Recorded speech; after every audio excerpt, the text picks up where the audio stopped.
नमस्कार, आप देख रहे हैं स्मिता हिंदी क्लासेस। आज हम डिस्कस करने वाले हैं मॉडल क्वेश्चन पेपर जो कि Bangalore north university first semester BSc SEP syllabus का है। क्वेश्चन पेपर 80 मार्क्स का होगा, जिसमें फर्स्ट मेन में आपको 10 क्वेश्चन पूछे जाएंगे 1 मार्क्स के। उसमें आप या तो 1 वर्ड में आंसर दीजिए या 1 सेंटेंस में, दोनों में से कोई भी चलेगा। और आपको इसमें कोई ऑप्शन नहीं होगा, 10 का 10 करना पड़ेगा। और अगर सही लिखते हैं तो आपको 10 मार्क्स मिलेगा फर्स्ट मेन में। सेकंड मेन है आपका संदर्भ व्याख्या कीजिए। क्वेश्चन पेपर में 3 व्याख्या होगा, जिसमें से कि आपको 2 करने होंगे और एक व्याख्या के लिए 7 मार्क्स, यानी कि 7 × 2 14 मार्क्स मिलेंगे 2 व्याख्या के लिए। तो व्याख्या कैसे करना है, संदर्भ स्पष्टीकरण कैसे करना है, इसका हम फॉर्मेट देख लेते हैं। फॉर्मेट ऐसा है कि पहला स्टेप लिखेंगे संकेत।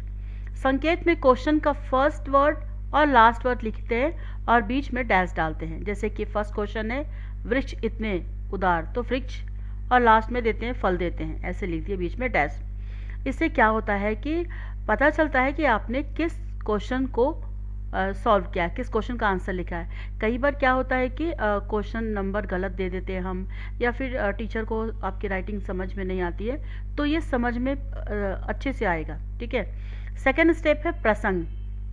प्रसंग में कुछ नहीं, बस आपके टेक्स्ट बुक का नाम, पाठ का नाम, लेखक या लेखिका है तो उसका नाम लिखना है, ये हो गया। संदर्भ में वाक्य को किसने कहा या कब कहा, कौन कह रहा है, ये आधा से 1 लाइन में लिखना होता है। ये तीसरा स्टेप भी पूरा हो जाएगा। फोर्थ स्टेप है व्याख्या, यानी कि उस लाइन को डिटेल करके समझाना, उस चैप्टर में कहाँ पर क्यों उस घटना को उल्लेख किया गया है। और इसके लिए आपको ना आगे पीछे की घटनाओं को जोड़ते हुए आप एक्सप्लेन कर सकते हैं, व्याख्या कर सकते हैं।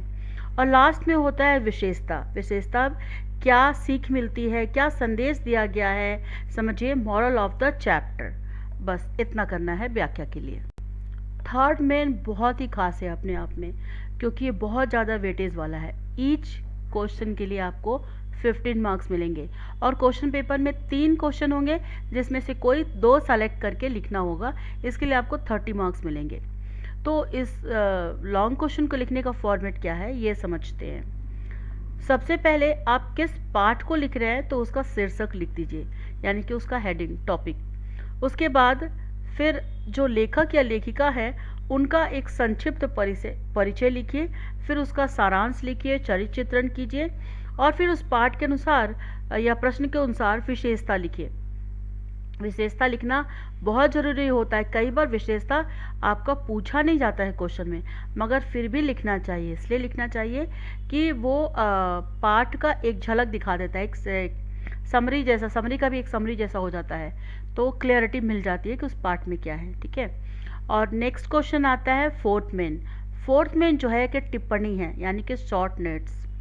इसमें आपको किसी भी पार्ट से, किसी कैरेक्टर के बारे में, कोई प्लेस या फिर कोई खास चीज़ जो है उसके ऊपर आपको शॉर्ट नोट्स लिखने के लिए देगा। 2 होगा, इसमें से एक सेलेक्ट करके लिखना है जो कि 6 मार्क्स के लिए होगा। फिफ्थ मेन जो है आपका ग्रामर होगा।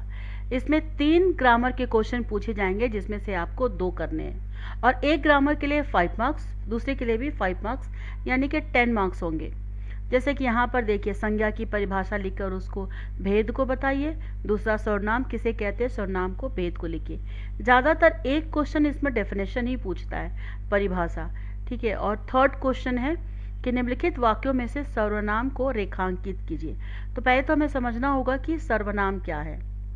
तो संज्ञा के बदले में उपयोग किए जाने वाले शब्दों को सर्वनाम कहते हैं। तुम कहाँ जा रहे हो, इसमें जो तुम है वो संज्ञा के बदले में आया है, तो सर्वनाम संज्ञा के बदले में आया है, तो ये सर्वनाम हुआ। फिर इसी तरह वे चित्र कमला के हैं, वे जो है संज्ञा के बदले में आया है, तो जो आया इसमें इस तरह से अंडरलाइन कर देना है। इसके लिए आपको 5 मार्क्स मिलेंगे।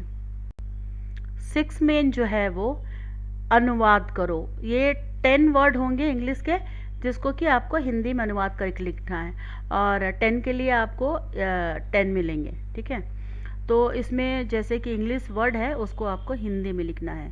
तो यहाँ पर मैंने कुछ एग्जाम्पल दिए हुए हैं, और भी ज़रूरी नहीं कि यही आ सकता है, कुछ और भी आ सकता है, पर इस तरह से आपको लिखने होंगे। हिंदी में यह ध्यान रखिएगा कि स्पेलिंग सही हो, मिस्टेक ना हो, तो मार्क्स मिलेंगे, नहीं तो मार्क्स जाने का भी डर रहेगा। और दूसरी बात कि क्वेश्चन पेपर आप अच्छे से पढ़ें, बिल्कुल घबराने की ज़रूरत नहीं है। अगर आपने मेरा वीडियो वॉच किया है लेसन बाय लेसन, तो आपको लेसन अच्छे से पता होगा। और इसमें मैंने इस वीडियो में बताया कि क्वेश्चन को कैसे अटेंड करना है, तो उसी के अनुसार क्वेश्चन लिखना शुरू कीजिए। कोशिश कीजिए कि क्रम अनुसार लिखें, यानी कि पहला मेन को पहले लिखें, सेकंड मेन को सेकंड में लिखें, नहीं तो उतना प्लेस छोड़ के आगे बढ़ सकते हैं। इससे क्या होता है कि एक क्लैरिटी रहता है और सही से मूल्यांकन भी होता है।